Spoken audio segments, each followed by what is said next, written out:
వరదాత్రి శుభగాత్రి వరదాత్రి ఓం హర ప్రణయ హృదయ విహారిణి దుర్గాంబా. అందరికీ నమస్కారం, శుభోదయం. Shri Gayatri tours and travels for organise చేస్తున్నటువంటి నేపాల్ ముక్తినాథ్ యాత్రలో భాగంగా 5వ రోజు నేను కాఠ్మండూలో ఉన్నానండి. యాక్చువల్లీ ఇది కాఠ్మండూలో ఇదే చివరి రోజు అనమాట. నెక్స్ట్ మనం వేరే ప్లేస్కి వెళ్ళిపోబోతున్నాము. అయితే ఇవాళ ఇక్కడ మనం చూస్తున్నాము ఒక శక్తిపీఠం. ఈ దేవాలయం చాలా చాలా అద్భుతంగా ఉంటుంది. ఒక చిన్న బ్రిడ్జ్ దాటుకుని మనం వెళ్లాల్సి ఉంటుంది. అదే గుహ్యేశ్వరి మాత ఆలయం అండి. ఇది ఒక శక్తిపీఠం. అయితే ఇంకొక విశేషం ఏంటంటే పశుపతినాథ్ టెంపుల్ బ్యాక్ సైడే ఉంటుందన్నమాట. వాకబుల్ డిస్టెన్సే. నేనున్న హోటల్కి చాలా దగ్గరగా ఒక 1/2 కిలోమీటర్ అనమాట. సో నేనైతే మార్నింగే వచ్చేసాను అమ్మవారి దర్శనానికి. మరి ఇంకా వెళ్ళి దర్శనం చేసుకుందామా, రండి. బ్రిడ్జెస్, యాక్చువల్లీ ఇక్కడ కేబుల్ బ్రిడ్జెస్ చాలా చూసాను నేను, బట్ ఇది మాత్రం నార్మల్ బ్రిడ్జే. ఈ రివర్ ఏంటంటే భాగమతి రివర్ అంటారు దీన్ని. సో ఇది దాటుకుంటూ మనం అలా అమ్మవారిని చూడడానికి వెళ్ళొచ్చు. మార్నింగ్ చాలా బ్యూటిఫుల్గా ఉందండి. ఆ మంచు పడుతోంది. ఎండాకాలం అయినా సరే, చలికాలం అయినా, వర్షాకాలం అయినా ఇక్కడ చాలా చల్లగానే ఉంటుంది. మధ్యాహ్నం టైం కొంచెం 9 నుంచి 3 వరకు కాస్త ఎండ అనిపిస్తుంది, కానీ అంత వేడి ఉండదు. ఎండగా ఉంటుంది కానీ వేడి అనిపించదు. బాగుంది, మంచి ఎక్స్పీరియన్స్ నాకైతే నేపాల్లో. ఇక్కడ నుంచి కంప్లీట్గా సిటీ అంతా కనిపిస్తుంది చూడండి. ఎస్, అలా మనం కొంచెం దూరం జస్ట్ ఈ రివర్ దాటడానికి మాత్రమే ఈ బ్రిడ్జ్ అనమాట. ఇక్కడ నుంచి అలా వెళ్ళిపోవచ్చు. హృదయ విహారిణి దుర్గాంబా భవాని.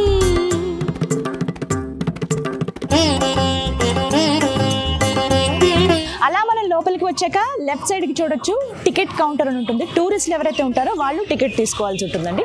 అలా టికెట్ తీసుకుని మనం అలా ముందుకు సాగుదాం.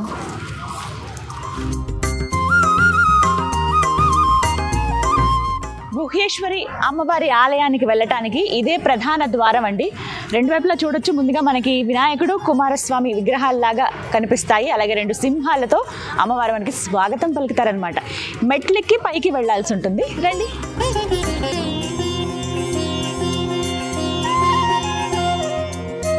జగదాధారిణి నిగమా. చూడండి, మొత్తం వుడ్తోనే ఇది చేసింది.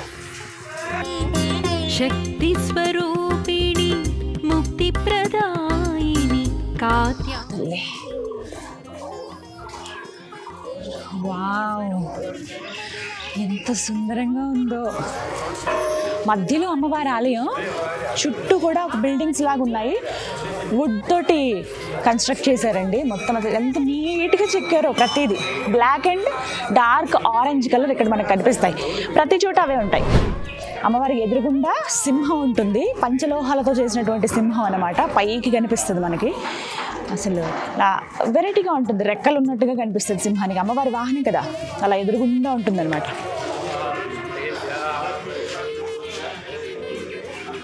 ఎంత బాగుందో చూడండి. వారి గంట. లోపలికి రాగానే చాలా సుందరమైన ఆర్కిటెక్చర్ మనం చూస్తామండి. మధ్యలో అమ్మవారి గర్భాలయం ఉంటుంది. అక్కడే ఆ జగన్మాత కొలువై ఉన్నది. వెళ్ళి దర్శనం చేసుకుందాం. కానీ ఒక్కసారి చూడండి ఎంత బాగుందో. కంప్లీట్ విజువల్ మీకు చూపిస్తాను. స్టార్టింగ్ నుంచి ఆ సర్కిల్ అంతా చూస్తే భలే బ్యూటిఫుల్గా కనబడుతుంది. పైన అంతా కూడా ఇప్పుడే ఇంకా సన్ రైజ్ అవుతుంది. బ్యూటినెస్ ఇంకా పెరిగిపోయింది అనమాట. సరే, అలా ముందుకు వెళ్ళి అమ్మవారిని దర్శనం చేసుకుందాం. సర్వప్రియంకరి సర్వకరీ శరణం.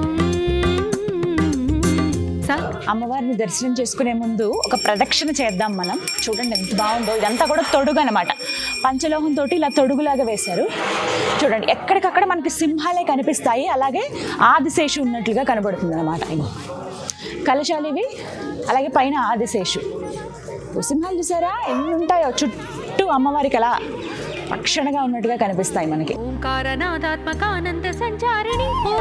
ఇక్కడ అమ్మవారికి అభిషేకం చేసినటువంటి నీళ్లు, పంచామృతాలన్నీ కూడా ఇటే వస్తాయి.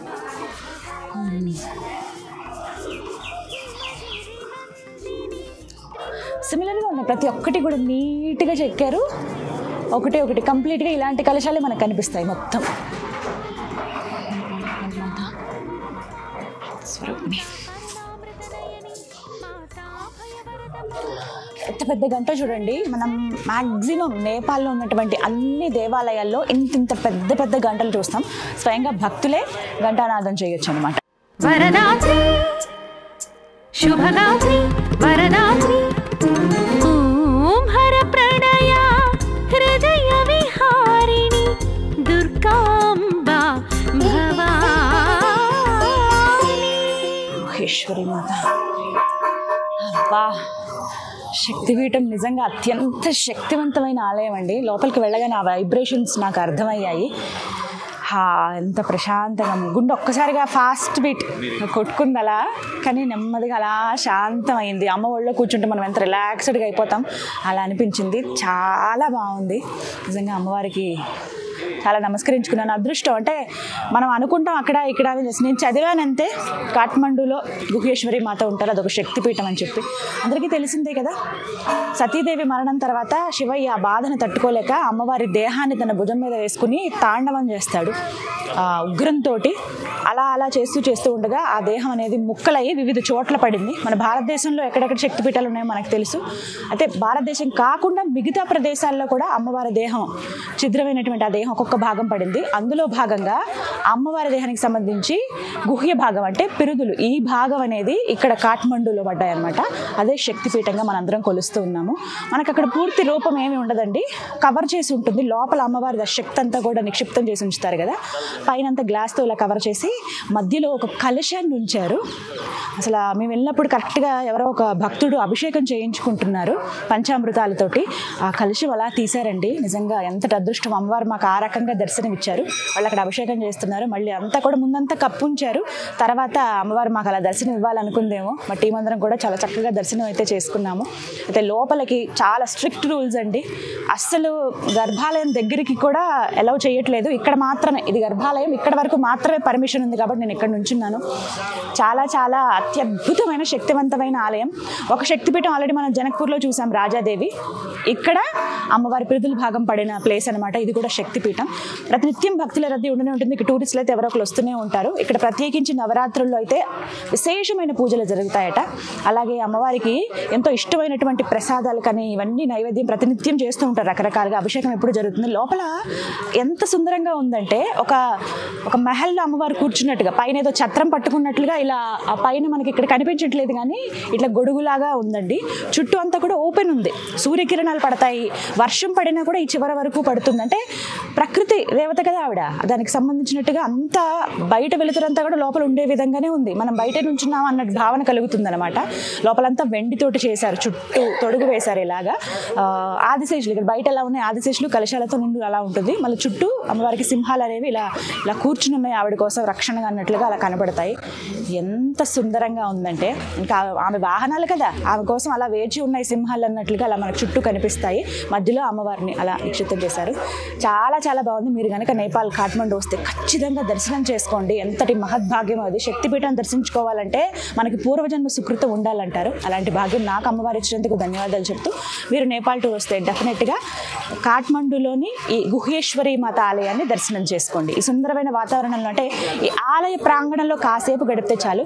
నాకెందుకు కాసేపు అమ్మవారిని ఇంకా తలుచుకోవాలని అనిపిస్తోంది. ఒక 2 నిమిషాలు నేను ధ్యానం చేసుకుంటాను అమ్మవారి ఆశీర్వాదం కోసం కాసేపు.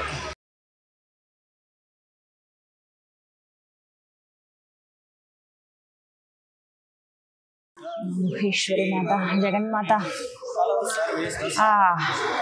శక్తిమాతే కదా ఎక్కడైనా కూడా. నిజంగా ఎంత ప్రశాంతంగా అనిపిస్తుందండి. ఇక్కడ ప్రత్యేకం ఏంటో తెలుసా, లోపలికి వెళ్ళగానే అదొక రకమైన పాజిటివ్ వైబ్ అండి. ఏదో తెలియదు, వేరే ప్రపంచంలోకి వెళ్ళామనే భావన అయితే నాకు కలిగింది. అందులోనూ చాలా విశేషంగా ఉన్నారు అమ్మవారు. విగ్రహ రూపంలో కాకుండా అలా ఉండడం అనేది ఇంకా బాగా అనిపించింది. కలశం లాగానే మనకి దర్శనం ఇస్తారు. ఇంకొకటి ఏంటంటే, ఇక్కడ ప్రత్యేకంగా పంచబలులు అని జరుగుతాయండి. నవరాత్రి టైంలో మహర్నవమి రోజున పంచబలులు అని చేస్తారు. చేస్తారు. ఎక్కడెక్కడి నుంచో దేశ విదేశాల నుంచి వచ్చి ఇక్కడ పూజలు చేసుకుంటారు. ఆ రోజు బలులు సమర్పిస్తారు అమ్మవారికి. అంటే ఇక్కడ గుప్త దేవత కదా, అత్యంత శక్తివంతం. అలాగే గుప్త దేవతల పూజలు చేసే వాళ్ళు ప్రత్యేకించి, అలాగే చక్రాస్ యాక్టివేషన్ కోసం ఎవరైతే సాధన చేస్తారో అలాంటి వాళ్ళు ఇక్కడికి వచ్చి ప్రత్యేకించి సాధనలో కూర్చుంటారండి. కొన్ని రోజుల పాటు అలాగే కూర్చుంటారు. అలాగే ఇంకా స్పెషల్గా కొన్ని పూజలు కూడా చేస్తున్నారు. అవి కూడా నేను మీకు దగ్గరికి వెళ్ళి చూపిస్తాను. ఇలా ఎవరైతే ప్రత్యేకించి అమ్మవారి సాధనలోనే ఉంటారో నిరంతరం, అలాంటి వాళ్ళకైతే చక్కటి వాతావరణం ఇక్కడ ఉంటుంది. ప్రతినిత్యం అలా అంటే ప్రతి క్షణక్షణం అమ్మవారి ధ్యానం చేసుకుంటూనే ఉంటారనమాట. ఎక్కడ చూసినా వాళ్ళే కనిపిస్తారు. ఒక్కొక్క దగ్గర పూజలు చేయించుకుంటుంటారు. ఈ చుట్టూ ఉన్న బిల్డింగ్స్ లో వీళ్ళందరూ ఉంటారనమాట. వాళ్ళ దగ్గరికి వెళ్ళి ఇలా మేము పూజ చేయించుకుందాం అనుకుంటున్నామంటే వాళ్ళకి చెప్తే వాళ్ళు వచ్చి దానికి సంబంధించి ఏమేమి కావాలని చెప్పి పూజ చేస్తారు. మనం ఎక్కడి నుంచి వచ్చినా పర్వాలేదు, వాళ్ళకి కరెక్ట్గా డీటెయిల్స్ చెప్పాలంతే. అంతా నేపాలీ వాళ్ళే ఉంటారు ఇక్కడ. సో మనం కొద్దిగా కోఆర్డినేట్ చేసుకోవచ్చు. హిందీ అయితే అర్థమవుతుంది వాళ్ళకి, అలా మాట్లాడి మనం చేసుకోవచ్చు. చూసారా ఆ మంత్రోచ్చారణ మనకి వినబడుతూ ఉంది. భలే ఉంది. ఎక్కడికక్కడ వాతావరణం చుట్టూ కూడా చాలా సుందరంగా ఉంటుంది. అలాగే ఇక్కడ ఇంకా ప్రత్యేకం ఏంటో తెలుసా, ఇక్కడ దగ్గర 4,000 నుంచి 5,000 వివాహాలు జరుగుతాయండి ఒక సంవత్సరానికి. అంటే అర్థం చేసుకోండి, పెళ్ళంటే ఏదో గ్రాండ్ గా పందిరేసి లేకపోతే ఒక సెట్టింగ్స్ లాగా ఇలా పెట్టి అవేం ఉండదట. 2 మాలలు వేసుకుంటారు. పెళ్లి కూతురు పెళ్లి కొడుకు 2 మాలలు మార్పిస్తారు. చందనంతో అలాగే కుంకుమంతో బొట్టు పెట్టిస్తారు. అదే వివాహం. అమ్మవారి సన్నిధిలో చేసుకున్నాము అనేటువంటి ఒక సంతోషం, అంటే మొక్కుకుంటారు కదా, అలా చేసుకున్న వాళ్ళు కూడా ఉంటారు. మళ్ళీ ఉంది కదా, చూడాలి. ఏదైనా పెళ్లి జరిగితే చూడాలని ఉంది, కానీ ఇవాళ అయితే ప్రస్తుతం అలాంటి వాతావరణం ఏం లేదు. పూజలు మాత్రం చేస్తున్నారు, అవి కూడా చూపిస్తారండి. ప్రాంగణం అంతా కూడా భలే హడావిడిగా ఉంది. ఇప్పుడిప్పుడే భక్తులు వస్తూ ఉన్నారనమాట. మిగతా వాళ్ళందరూ కూడా టూరిస్టులు అయితే కామన్ గా వస్తూ ఉంటారు. ఇక్కడ నేపాల్ ప్రజలు అయితే కొంతమంది ప్రతిరోజు దర్శనం చేసుకోవడం కూడా ఉంటుంది, వస్తూనే ఉంటారు. ఇక్కడ ఇంకా ప్రత్యేకం ఏంటంటే కళ్యాణం ఎవరికైతే ఆలస్యం అవుతుందో, వివాహం అవ్వాలనుకున్న వాళ్ళు ఇక్కడికి వచ్చి అమ్మవారి దగ్గర ప్రత్యేకంగా పూజలు చేస్తారండి. ఇగో ఇక్కడ 1,00,000 ఒత్తుల నోము అంటారట. ఇక్కడ ఫస్ట్ ప్రారంభమవుతుంది ఆ కార్యక్రమం చేసుకుని, తర్వాత ఆ ఒత్తుల్ని తీసుకెళ్లి అమ్మవారి దగ్గర వెలిగిస్తారు. ఇందాక నేను లోపల దర్శనానికి వెళ్ళినప్పుడు కూడా ఒక భక్తులు వచ్చి అక్కడ 1,00,000 ఒత్తులతో అమ్మవారికి ఇలా హారతిస్తున్నారు. వాళ్ళే ఉంది ఆ దృశ్యం చూడడానికి కూడా. అలాగే లోపలికి వెళ్ళినప్పుడు ఒక వ్యక్తికి అమ్మవారు వచ్చారు. ఆ పునకొచ్చినప్పుడు నిజంగా ఒక్కసారి వైబ్రేషన్ వచ్చిందనమాట. అన్ని రకాలుగా మాకు దర్శనం ఇచ్చారు అమ్మవారు అని అనిపించింది లోపలికి వెళ్ళగానే. భలే ఉంది. ఇక్కడైతే ఇలా కన్యలు ఎవరైతే ఉంటారో వాళ్ళు వచ్చి వివాహం కోసం అమ్మవారికి ప్రత్యేకించి నోములాగా చేపడతారన్నమాట. ఫస్ట్ ముందు స్టార్టింగ్, ఆ తర్వాత ఉద్యాపన వరకు కొనసాగుతుంది. కొన్ని వారాల పాటు అలా చేస్తారంటే వాళ్ళకి ఒక నియమం ఉంటుంది, ఆ నియమం ప్రకారంగా చేస్తారు. అంత నమ్ముతారు ఇక్కడ అమ్మవారిని.